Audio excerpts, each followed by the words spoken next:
Hello and welcome to the Maths Outdoors webinar. This is intended to be a practical workshop with lots of ideas, and so there'll be plenty of time for you to reflect on your current provision, particularly your Maths Outdoors opportunities, and I hope that you'll be able to have meaningful discussions throughout. And so please feel free to stop and start whenever you feel necessary, and just carry on at your leisure. And so this is what we're going to explore. We're going to have a look at Maths Outdoors in context, the physical learning environment and the actual learning environment. We're also going to have a look at some of the core resources needed, as well as some top tips. We're going to look at the role of the adult, which is you, and the most important resource for modelling, planning, being a facilitator and being a playful partner. And we'll finally have a look at really practical ideas and experiences for teaching Maths Outdoors. When it comes to teaching and learning outdoors, this quote from Professor Tina Bruce always comes to my mind, and I feel like there's more of an element of truth here. So we often spend far more time planning and preparing for learning indoors than we do outdoors. When discussing indoor mathematical learning, we focus on developing that effective maths continuous provision area and making sure all of the areas of provision are rich in opportunities for mathematical learning. When we're planning outdoor learning, however, we often miss the point. An outdoor area doesn't become mathematically rich with the magical addition of laminated numbers and shapes displayed on a fence or a shed wall. If we're aiming for effective teaching and learning of maths outside, then we have to first appreciate the key differences between indoor and outdoor learning and understand the enormous potential the outdoors offers for developing mathematical thinking in young children. And so just pause this recording for a few minutes to discuss the difference between your indoor and outdoor learning. So to give Maths Outdoors a little bit of context, it should be purposeful and meaningful and as real life as possible. So don't take the indoors out, as we have so much more possibility outdoors that we don't need to replicate what's indoors. It's a great opportunity for problem solving and reflecting those children's characteristics of learning. Learning outdoors is different to learning indoors. Outdoor spaces generally provide more space for physical activity, and children naturally want to explore outdoors using those large physical movements. From the outset then, the materials that we provide need to be bigger and more physically challenging than indoors. Children will develop cognitively alongside the development of gross motor skills if we provide opportunities for it. So why is it important for children to learn mathematical concepts outdoors? Well, the outdoor environments are stimulating and can make learning more exciting. Children are naturally curious about the world around them, aren't they? And outdoor maths activities can tap into this curiosity, making learning much more engaging and enjoyable. Real world application.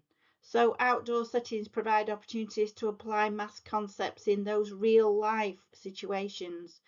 So for example, children can measure the height of a tree, or they can count the number of petals on a flower, or they can calculate the area of a playground. This helps them understand that practical relevance of maths. So multi-sensory learning, so that being outdoors allows children to use all the senses and to explore those mathematical concepts.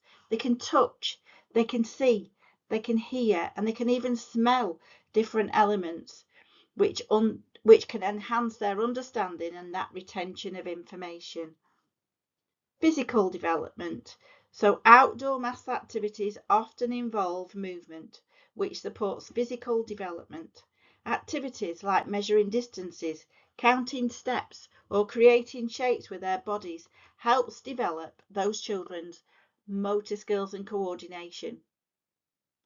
Social interaction. So outdoor maths games often need teamwork, don't they? And communication, helping children to develop those social skills. They learn to work together, share ideas and solve problems collaboratively. Creativity and critical thinking. That natural environment encourages creativity and critical thinking. Children often use those natural materials to solve problems, which can lead to those innovative and creative solutions. And the emotional well-being. So being outdoors, we know, can reduce stress and improve their mood. A positive emotional state can enhance that learning and make children more receptive to those new concepts. And lastly, it's that connection to nature. Outdoor learning fosters a connection to nature, promoting environmental awareness and stewardship. This connection can be integrated into our maths lessons, such as tracking weather patterns or observing plants growing. The opportunities are endless. So the physical environment should be a welcoming place for children to play, with experiences that totally embed their thinking across all those maths provision and not just in one area. So it's good to have a quiet space where children can reflect and they can gather their thoughts. Plenty of seating, whether that's a crate or a log or a bench, 2 crates and a plank, it doesn't matter. It could also be a den area if you like, and if you're lucky enough to have lots of green space, then have a permanent den, like a hole in a hedge. But if not, create a simple den with a tarp. And ask yourself, have the children been included in discussing the opportunities for learning outside? How do children decide how to create signs outside? Do the resources include lots of natural materials for children, for them to be creative in their play? Are there plenty of open-ended resources? Is there free access to mark making materials to encourage this and to support their play? We'll talk about the importance of mathematical mark making later, but just pause the webinar again and have a think about your physical environment outdoors and consider the questions that I've just asked. So a mathematical rich environment is created by making sure that the children have the freedom to play, investigate, question and experiment with their ideas using open-ended resources that have no fixed way of being used. These are often referred to as loose parts. So that's natural materials, man-made materials, or materials found outside. Try avoiding spending your money on special maths kits. There really aren't necessarily. You'll probably have all the resources you need anyway, but the trick is to remember that being outside, the resources will get weathered and worn out really quickly. So keep all your nice things for inside. So if you're currently reflecting on your maths provision, now would be a great time to do a mathematical audit, and there's lots available for you to use to improve that quality of your maths provision outdoors. So as a team, reflect on what you think your setting are doing well for maths outdoors and what needs further development. Because obviously there's always something that we feel like we could do better. So when we're looking at what improvements have been made, look at the impact this has had on your children's mathematical understanding. Involve the children in ongoing discussions and dialogue and think about how you will document the children's input. Could it be a floor book? Could it be photographic evidence? So in the next few slides, we'll have a look at some ideas for storage and also that core provision suitable resources. So I firmly believe storage is crucial in whatever form. And on the next few slides, I'm going to try and show you a few examples of these. If the resources aren't readily available for the children, they won't get used to using them. They need to know where and how to access those materials. Also, you don't want to be setting up every single day either. So I think this is a great idea. It's a grab and go system. These could contain things like measuring equipment, counting collections, loose parts, number lines, number rhyme resources. The list is endless, but it's very easy to put together and have your resources readily available. I know some of you'll be thinking, well, that's okay if you can afford a shed or a fancy unit, but anything you have available on wheels, whether it's a trolley, a truck, or an old lady's shopping trolley, it really doesn't matter as long as the children can access the resources. This is just another example of an old shelving unit that you might have think it's a bit tatty for inside, but is perfectly suitable for outside. And you don't necessarily need those resources seen in the picture. I think I prefer some plastic boxes with a range of maths resources in them, to be honest. So here we go, cheap and cheerful, nothing wrong with that.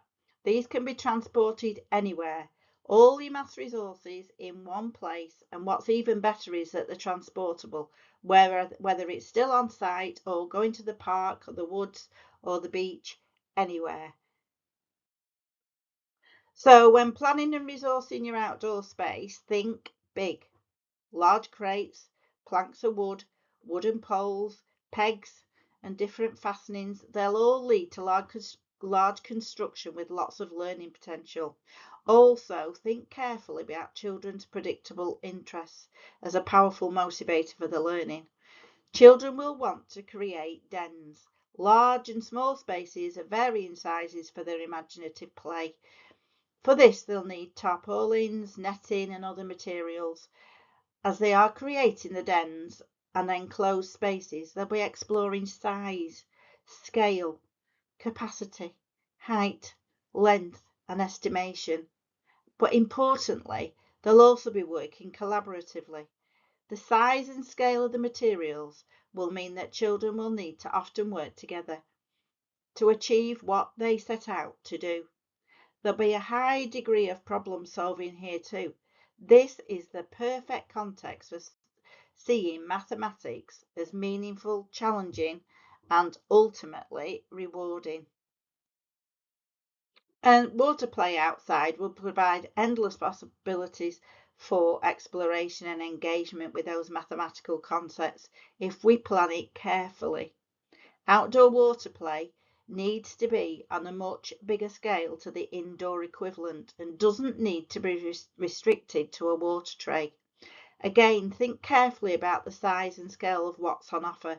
So you want those large buckets, jugs, and watering cans with different attachments of different sizes and depths, which all lead to that exploration of capacity as children lift and transport that quantity of water.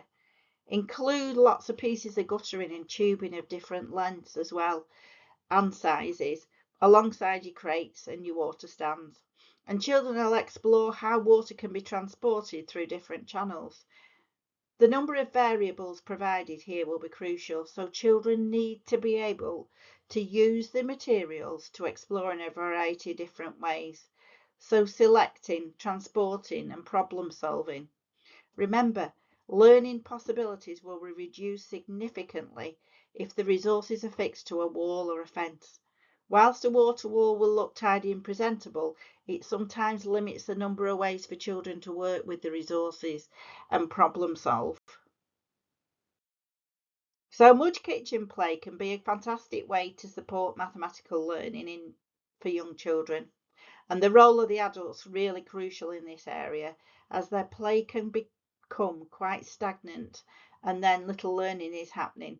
So it's really important that we keep reassessing this area, the resources and opportunities in the mud kitchen area.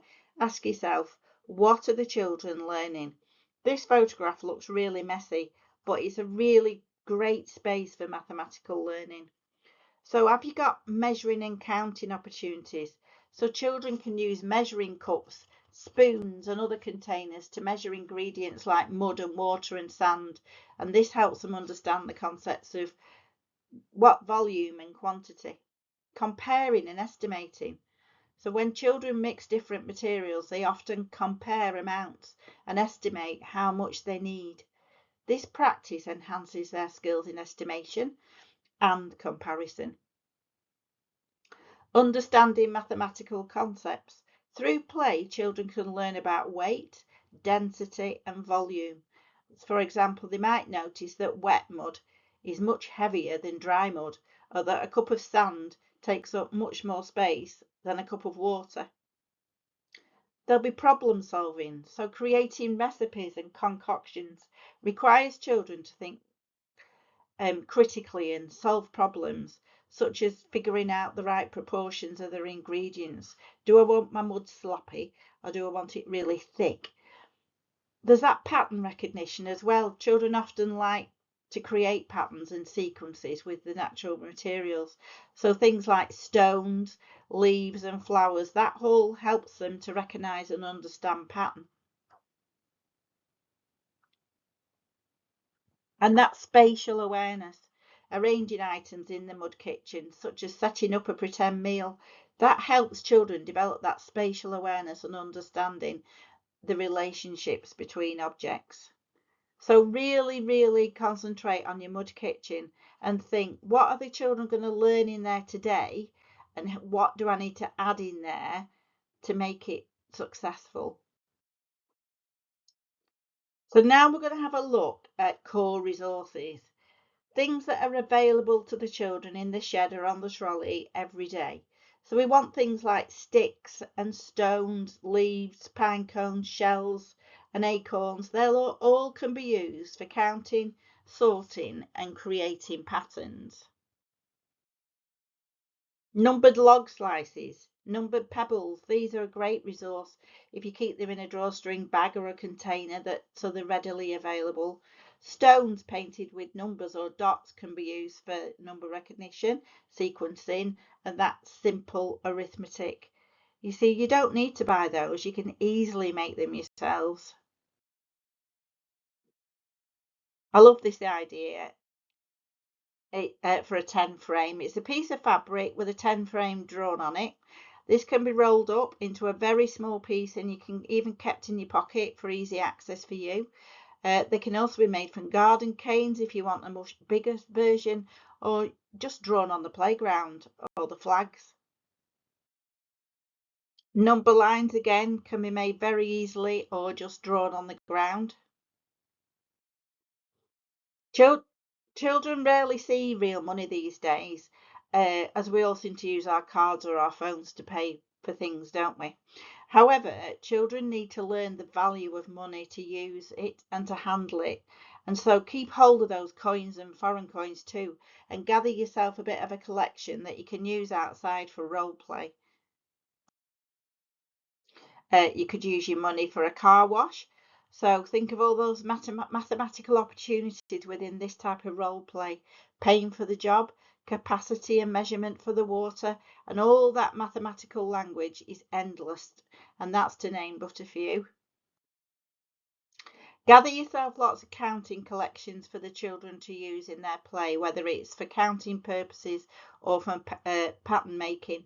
So those natural resources are great for this. Those stones, those pebbles, pine cones, shells. The list is endless, really. And don't forget about your seasons. So those seasonal collections, conkers are fantastic for counting collections. In autumn, you can find acorns. There's lots and lots of different natural resources you can collect throughout the seasons. So I can't recommend Juliet Robertson enough. She's written 2 brilliant books, Messy Maths and Dirty Teaching, and her website is a fantastic resource too. I'll give you details of websites at the end, but she suggests having a measuring box, a bag with resources for standard and non-standard measurements, which is great, something you can just put your hand on if you feel like the children need to use it in their play. Children can learn so much about measurement from a stick, so the length of it, the thickness of it, the shape of it, and tape measures are great outdoors, and the longer the better. So thinking about weighing, These scales are easily made with 2 buckets, or you can get yourself some from the charity shops and have a go at making the wooden ones too. There's lots of opportunities for weighing if we have the right resources. So gather yourself some containers of different sizes for capacity. The children can use them in the water play or in the mud kitchen. And again, these can be purchased very cheaply from supermarkets. Or I love the old tin buckets you can get from junk shops. It doesn't really matter as long as they're different sizes. And it's so much better if we can reuse or recycle resources, isn't it? So clear tubing as well is fantastic if you can get hold of that. Timers, again, have a variety of uses, either for timing children to develop turn taking with a sand timer, or how long does it take them to run across the field. Timers in the mud kitchen, digital ones offer a different dimension too. Outdoor activities can help children grasp the concept of time in a practical and engaging way. So, for example, they can learn about seconds and minutes and hours by timing different activities like running or jumping or completing a task. So, how many minutes did that take you? Gosh, you did it in 10 seconds. Routine and structure, so that incorporating time into outdoor mass activities can really provide that sense of routine. This helps the children to understand the importance of time management and that planning. So you could also use timers for tidy up time too, and how long a child spends on a particular activity. For shape, position and movement, you can't really go wrong with loose parts. So I know schools often have those really nice community playthings blocks, which are absolutely brilliant. But if you haven't got access to anything like that, loose parts will most certainly do the trick. So you could organise a shape hunt where children search for natural objects that match specific shapes like circles and triangles and squares. They can find round stones and different shaped leaves or triangular sticks. And this will help them recognise those different shapes in the environment. We can set up obstacle courses that requires the children to move in specific ways, so like over and under and around and through, and you can use cones and ropes and other outdoor equipment for that. This teaches them that positional language and the concepts such as direction and movement. Mapping and navigation, so create simple maps of the outdoor area and let the children follow the directions to maybe a hidden object. Use terms things like left and right and forwards and backwards, and this will help them learn about position and movement and also develop that spatial awareness. You can build shapes, so you can provide those natural materials like sticks and stones and leaves for children to create those different shapes on the ground. And they can work individually or they can work in groups to form squares, triangles, circles. And this helps them really reinforce that shape recognition. You can have shadow play.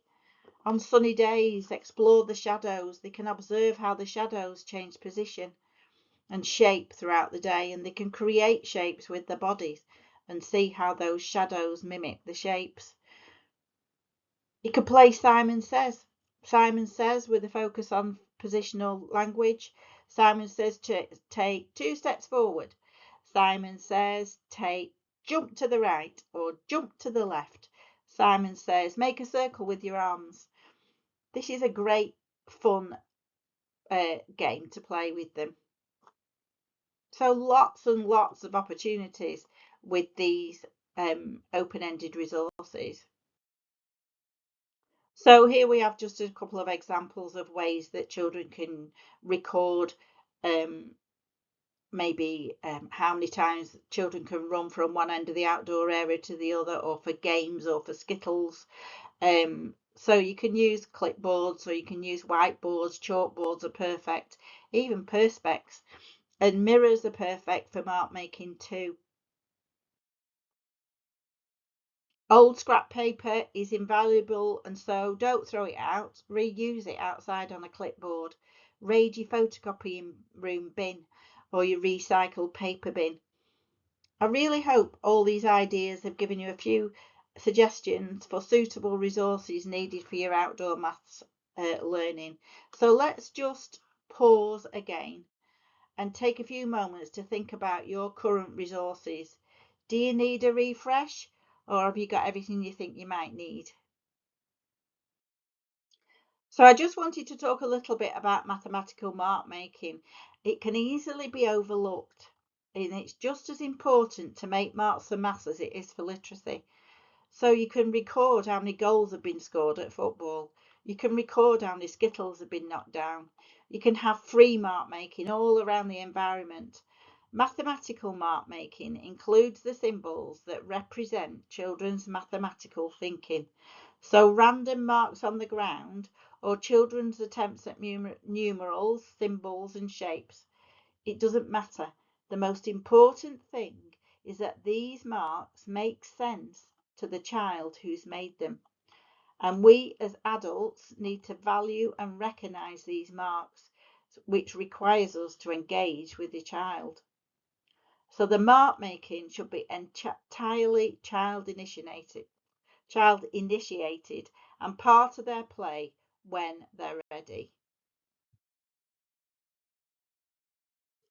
I'm a real advocate for playing games outside. There are so many benefits. So outdoor activities can make learning more engaging and memorable.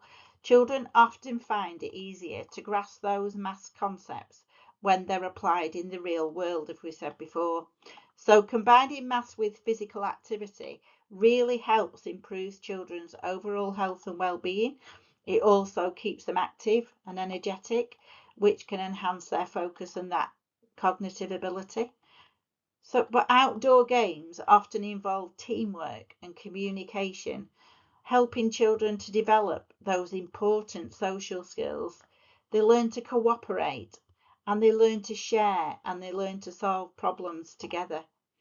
And that creativity and exploration that we've mentioned before, the outdoors really encourages that. Children can use natural elements like leaves and stones and sticks and solve mathematical problems and fostering that deeper understanding of the subjects. And so I'm asking you, do you play games outside with your children? I hope you do. We talk a lot about mathematical vocabulary now, don't we? And talk's crucial in the process of learning and making sense of what we've learned outside, giving them lots of possibilities to explore a range of mathematical concepts that our adults need to be engaging in. So using that talk to support, challenge and extend thinking. The size and the scale of the outdoor resources means that adults can be a physical help to the children. They can help them lift and carry containers and objects, reach up high and hold a structure to steady it whilst they fetch another crate or attach a tarp.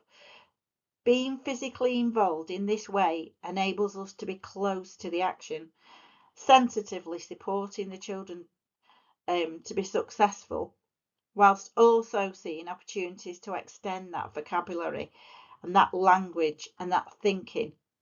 And to do this, we need to be very clear that what we are doing here is teaching.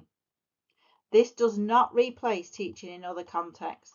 The effective teaching of maths will involve direct instruction in different forms, such as at carpet time and in group work.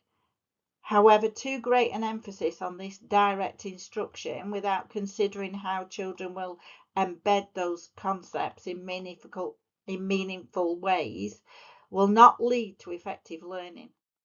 So if learning is, as Ofsted defines it, a change in long-term memory, then we must consider all the ways that this can be facilitated. And for this balance to happen, we need to value that adult engagement in child-initiated activities and allow time for it to happen within our timetable. A spider's web on a fence, leaves on the ground in autumn, and long shadows across the outdoor area in the winter months all provide those simple but powerful opportunities for mathematical thinking and conversations. These opportunities may well be missed, however, if adults are restricted by pressures of timetables, or if they're not clear about the importance of their role in supporting that learning outdoors. And so, how do we do this? I can't emphasize enough that we need to plan for those mathematical experiences outdoors. We need to engage in discussion with our children and ask them what sort of things they'd like outside and how they can relate to our mathematical development. We need to take account of the ages and the stages of the children, obviously. Don't give them something that they can't do. Always make sure that they're going to be successful. We don't want them to fail at this really early age. We need to make sure the children have got that independent access to our resources. We need to use relevant mathematical language too. We need to give our children uninterrupted time to explore. So don't keep stopping and starting or going out, coming in, going out, coming in. Give them that extended time outdoors. We need to allow them to recreate those simple patterns and number concepts. And if we don't give them enough time, these things aren't going to happen. We've already said that we want to involve those children in decision making. That's very important. And we need to encourage our children to try out new things and to problem solve. So those characteristics of effective learning. We need to model as adults the techniques and strategies with the children and alongside the children. And most importantly, we need to praise the children's capabilities, but then challenge them to take the next step. The role of the adult in the EYFS Maths Outdoors is crucial for creating those stimulating and effective learning environments. And here are some key aspects of this role. So engagement and interaction. Adults should actively engage as co-players with the children, taking part in activities and extending learning through that modelling and that questioning and reinforcing that mathematical vocabulary. They need to facilitate the children's exploration and discovery. So they need to encourage them to think critically and creatively about those mathematical concepts. They need to create a stimulating environment. So those enriched areas, adults are responsible for developing enriched areas of provision that offer those diverse opportunities for your mathematical learning. So this includes identifying and enhancing outdoor spaces with probably natural materials. We need to make sure that the outdoor environment is safe and accessible for all the children. So don't forget those risk assessments every day. That planning and implementation. Adults need to plan and implement a variety of outdoor maths activities that are developmentally appropriate. They need to engage in reflective practice to continuously improve and adapt outdoor maths activities based on those children's needs. They need to use for language and communication, they need to use that mathematical vocabulary, introducing new vocabulary, having a running commentary as they're playing alongside the children. That really reinforces that mathematical vocabulary. They need to ask open-ended questions to encourage children to think deeply and articulate their understanding of mathematical concepts. They need to support the children's social skills. So that's that teamwork, isn't it? And that cooperation. Encourage it through those group activities. Help children develop those really important social skills. And those positive interactions and relationships alongside the children, promoting a collaborative and supportive learning environment. And last but not least, we need to be creative and explore. So those natural resources again, those leaves, those stones, those sticks, to explore mathematical concepts in those creative ways. And they need to design activities that are bigger, noisier, and messier, leveraging that unique quality of the outdoor environment. And so finally, after all we've heard about today, I want you to ask yourselves these questions. Are your children engaging with mathematical concepts on a large scale? Is there a high degree of problem solving and collaborative maths? Do adults get involved and show the value of maths in physical, meaningful contexts? Does the way that you store your outdoor resources prompt mathematical discussion and embed that understanding? So, after this session, I want you to reflect on those questions and maybe decide what it is you need to change tomorrow, what it is you want to change next week, or what it is you need to change next year. And maybe put together an action plan, because that's a great starting point, isn't it? We can't change everything overnight, but if we create an action plan, we've got things to work on. And so I didn't want to leave without mentioning a few invaluable resources. So this is amazing. It's free for everyone. So please do have a look at it. And there's a wealth of information for outdoors, especially maths as well. But have a look at it. It's a program you might want to follow and get involved with. So look at the National Education Nature Park. Just give it a Google. You'll find it and you won't go far wrong. So this is another avenue you might want to look at if you're reflecting on your outdoors. It's by the Learning Through Landscapes people, and it's a 12-week program for you to reflect on how you use your nature and outdoor spaces in your setting. So again, have a look at this, Learning Through Landscapes, My Nature Play. Great resource. Have a look at it and see if you want to apply for that one.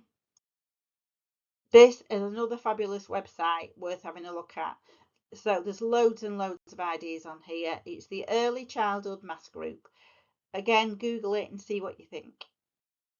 These are the two books by Juliet Robertson that I mentioned earlier.